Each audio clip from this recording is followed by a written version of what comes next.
Welcome to the Common Ground channel, where we showcase housing innovation models, projects, organizations, and people who are working to bring more connected, sustainable, and affordable living opportunities to Aotearoa.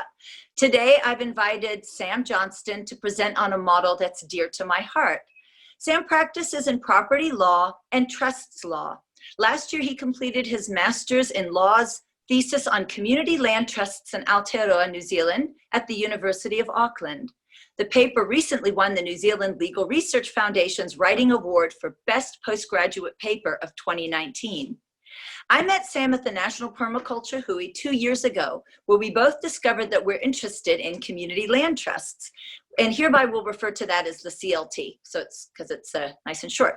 I learned of the CLT model when doing my master's thesis in community development and saw its success in creating long-term housing affordability. And I was keen to see it working also for Aotearoa, and particularly in Hamilton, where I live. And I am pleased to say that we now have a community Waikato CLT established here. I believe we are both keen to see that the permaculture ethics of earth care, people care, and fair share are applied to our housing developments, and how we can support that through policy and legislation. I was extremely pleased to learn that Sam had just finished his thesis on the topic, and excited to bring him on to share about the research and what he sees as possible for Aotearoa with the CLT model. For a quick overview of what a CLT is, you can check out the video that I've got on the Common Ground YouTube channel, and also obviously here today in the interview. So Sam, welcome to the channel, and I'd like to ask you to explain your understanding of the CLT model. Well, thank you for the welcome, Zola. I'd like to start maybe by sketching a little bit about where the CLT came from, because I think that's helpful in understanding the model. So interestingly, it started out in the 1960s. It was in the US civil rights movement, and actually started out in a rural environment, helping African American farmers to access land for productive activities and for living there, but with secure tenure. And so that was good. And then it progressed in the 1990s throughout the United States, proliferated in urban contexts in affordable housing. Then more recently, it spread to the UK and in Europe, a lot throughout Europe, and also Australasia and Australia and New Zealand. And you know a bit about that Hamilton City Council's adoption of the model. We were very excited to learn about that. And that, I understand, is the second community land trust in New Zealand, the first being Kotari Eco Village in the Hawke's Bay, who were the initial proponents of the model.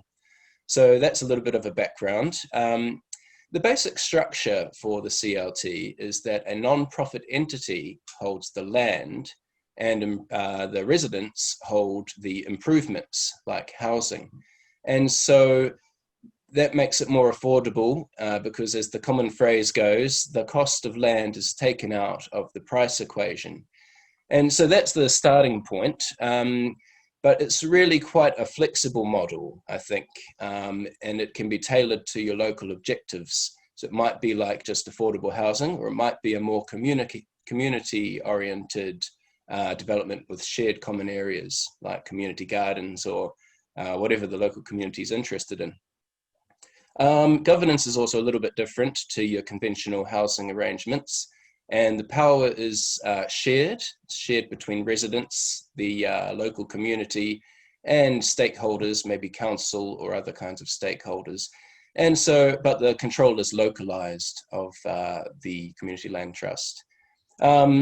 And I guess the other point to emphasize is that it's one of the models that prioritizes housing's function for shelter over and above housing's function as an investment commodity. And that was really the idea back in the early days in the 1970s. The authors of the original Community Land Trust Guide said that they were hoping to decommoditize the land and enable people to live on it securely.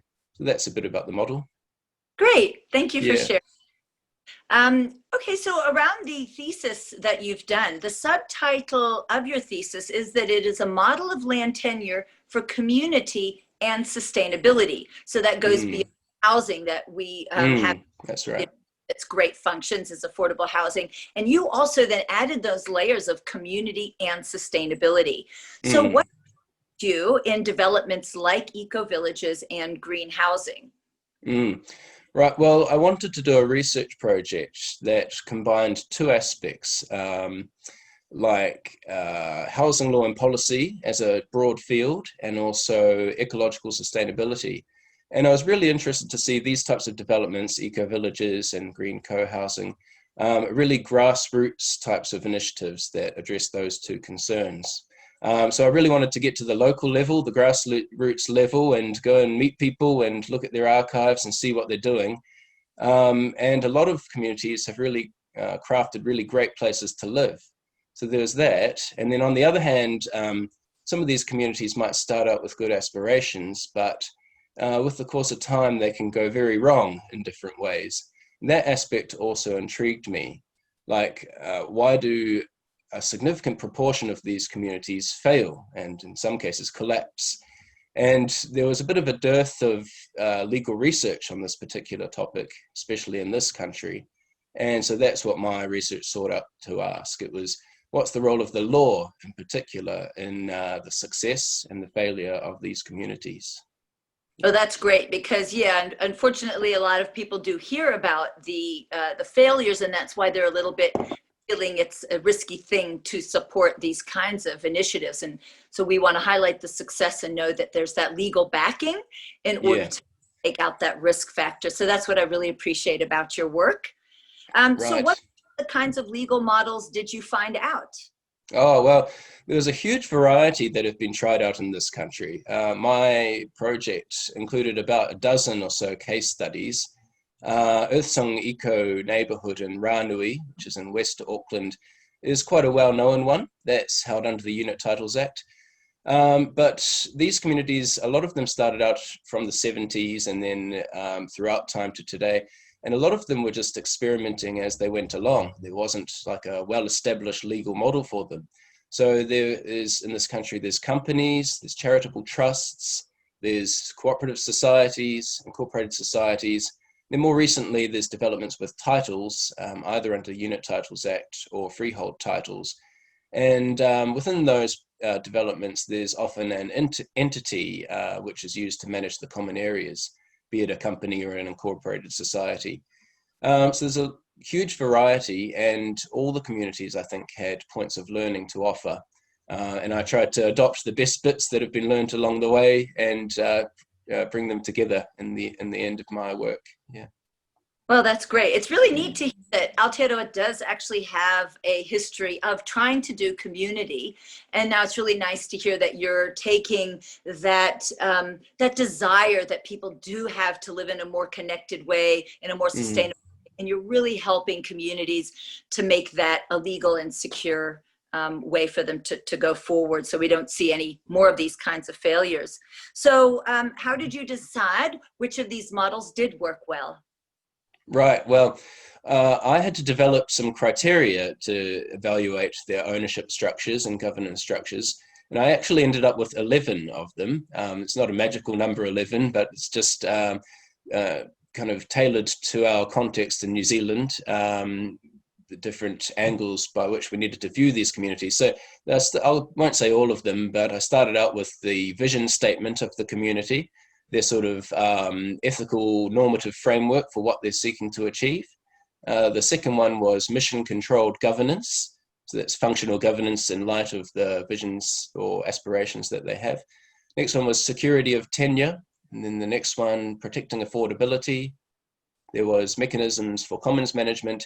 And number 6 was stakeholder finance. And that was quite an important one, I think, back then and today too. Then there were 5 others which I used, which I won't sort of detail here. But one of the things I would mention about one of the key challenges for communities with titles is that the experience is that they might have started out initially with a really great vision and really cool stuff that they're doing. But with time, the dynamics of the land market mean that affordability is eroded. And so instead of being in a sort of sustainable community, socially and ecologically, they become a retirement community, which in many ways doesn't tick all the boxes for the sort of balanced and sustainable, more holistic vision of sustainability that they initially sought out to achieve. So the community land trust model, I think, was one way to address that type of concern, and many others. Yeah, I do think that is one thing that I've seen with the affordable model here in Aotearoa so far. It is that there's an initial affordability, but there isn't that long-term affordability. And that's really what I wanted to see when I was championing the CLT model. I said, we really need to have generational affordability, and the decommodification of land is the way I saw that also to be the way through that. Well, I would probably add that, I mean, there's patterns in my work that I've identified, and they can apply not just to community-based housing, but to others, like, other initiatives that seek to achieve affordability. And I'd also say that it can be, it's quite a context-specific model, in that you can have people accumulate some wealth over time via owning the house in it. So it's not purely decommoditized, but just the underlying land, or the unimproved land held by the entity itself, the land trust itself. That is what is regulated and kept affordable to future generations. That is to make note. Yes, Mm. it's not just where people move in and have to leave with only exactly what they put in. There is a little bit of wealth generation. It does build community wealth, just not in the same way that we're used to with property investing. So there's definitely a way to have local economic development still with this model. And I think we're going to go into that. I'm going to talk about a webinar that we'll be hosting, where we're able to talk about those finer nuances, so people really understand these dynamics. Yeah, cool. About, particularly as you say, the financial piece. So how has your findings go throughout this process of research? Has it evolved and shifted over time? Oh, yeah. Well, I think yes, because my research project was looking back really about what had been learned in the course of all these communities in New Zealand, from the earliest community was the 1940s, actually. And then, over time throughout the 70s, 80s, 90s, and up to today. And those were, I denoted them as intentional communities, because in the early days, they were quite separate from the wider community, some of them. But today things have shifted a bit, and I think that the more appropriate way to denote these types of initiatives, like community land trusts, is as community-led housing. And these are just, people at the local level who get together and who want to assert some control of the places they build to live and the places that they want to inhabit. And it's a sort of slightly different balance between private ownership and local community ownership or interests in the assets that are part of the community. And I think that the latter, the community-led housing, is a lot more collaborative in that it's working with different stakeholders, council, property developers, the whole spectrum of people who are involved in development, but just having a stronger local voice in creating these places.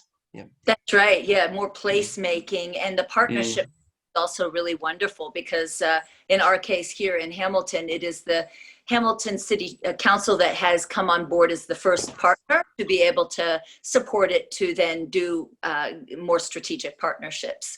Yeah, that's really cool. Community-led housing ethos as also what is driving us and serving the community with housing. People who are living in Hamilton. So in terms of next steps, how can people find out more?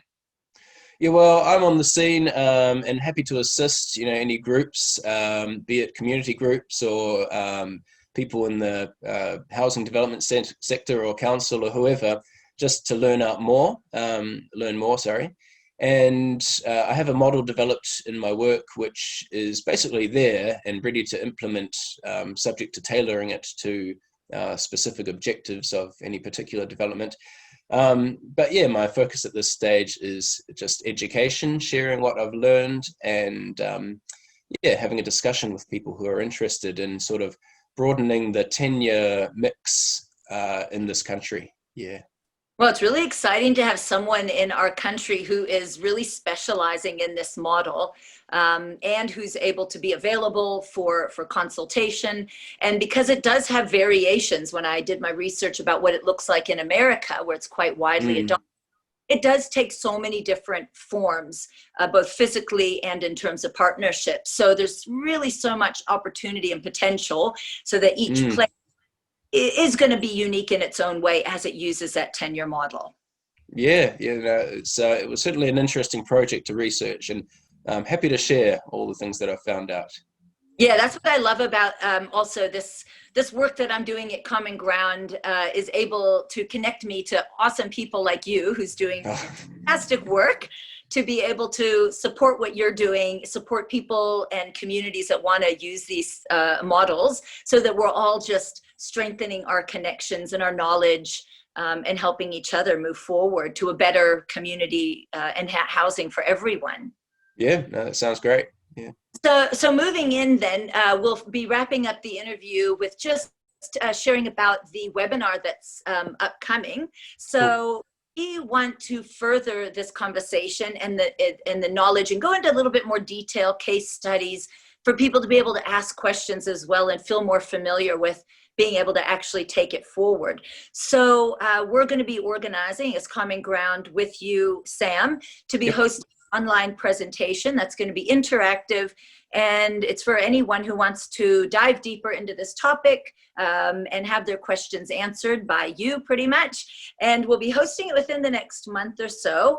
Common Ground has a newsletter, and that's the way we let folks know what's upcoming, and we welcome you to join us on this journey to create more connected, sustainable, and affordable housing solutions. So thank you so much, Sam, for doing the work that you've done, the slog of all that research of years of research and writing it up. And I really appreciate that you had that vision, and now you've gotten to the point where you've got a tool for us to be able to utilize throughout our country. Yeah, well, I was just really pleased to meet so many wonderful people along the way. So I hope to continue to meet really good people, and thank you.